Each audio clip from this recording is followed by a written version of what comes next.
President Ruto, in accordance with the Constitution of the Republic of Kenya, you are the President of the Republic of Kenya.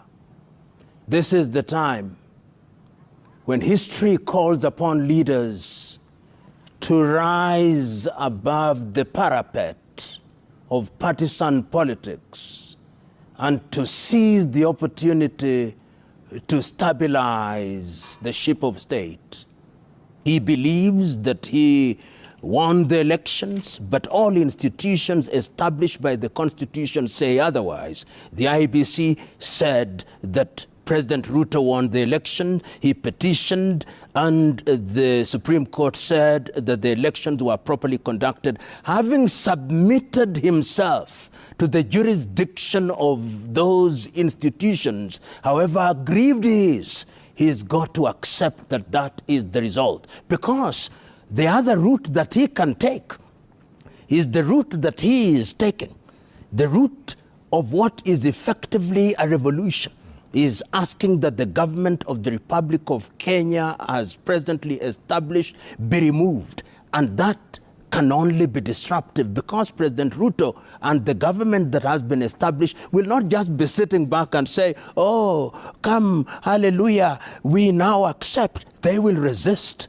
And when there is resistance, the country will pay. But I go further and ask Honorable Raila, you have served this country. You have accumulated experience over the years.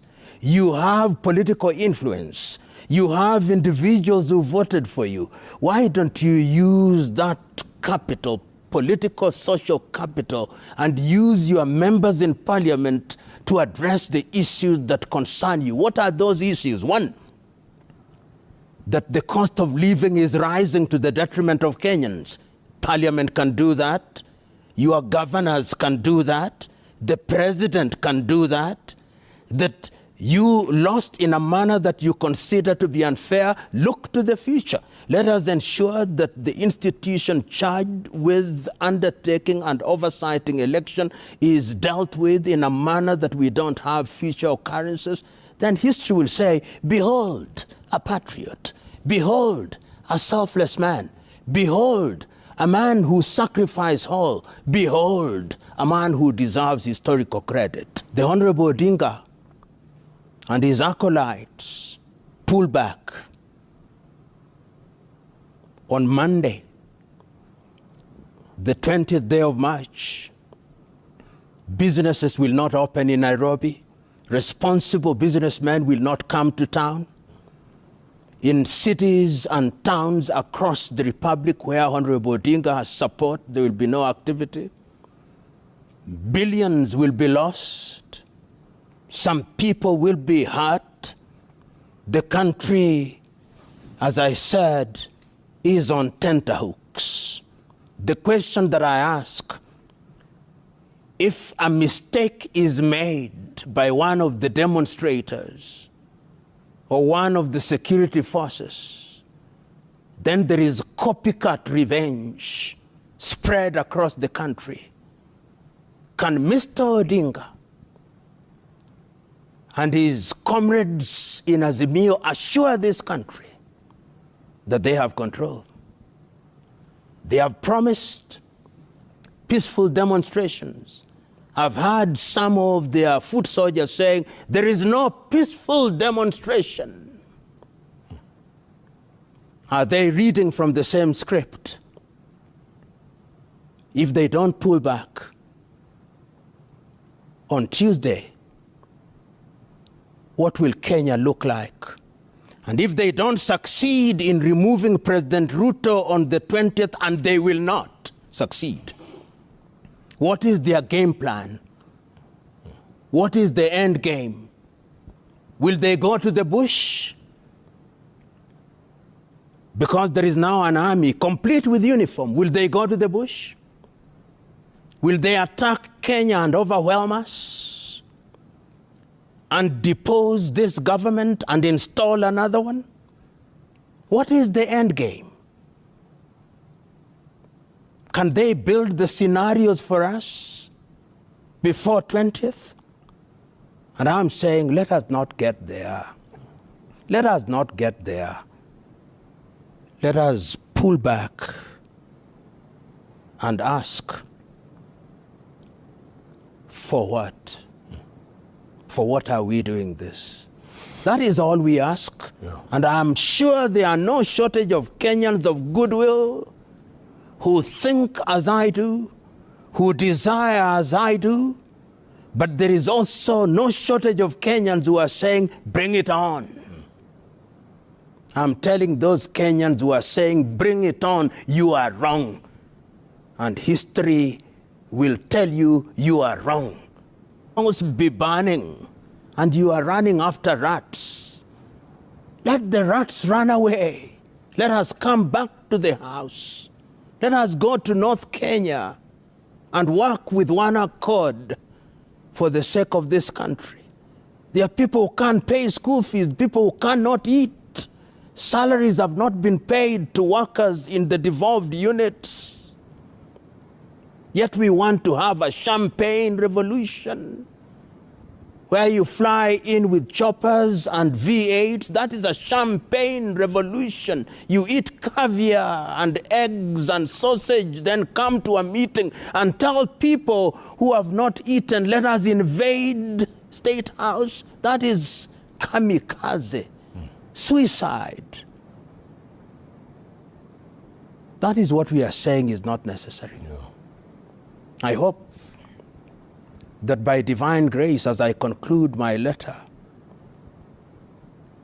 the ears will listen, I hope, and pray. But that is all we can do. Yeah. Sometimes when people have determined to do what they want to do, everything that you say is stupidity in their minds. Stupid. He is saying stupid things. He's been bought. I'm sure there are people watching and saying, oh, he's been bought.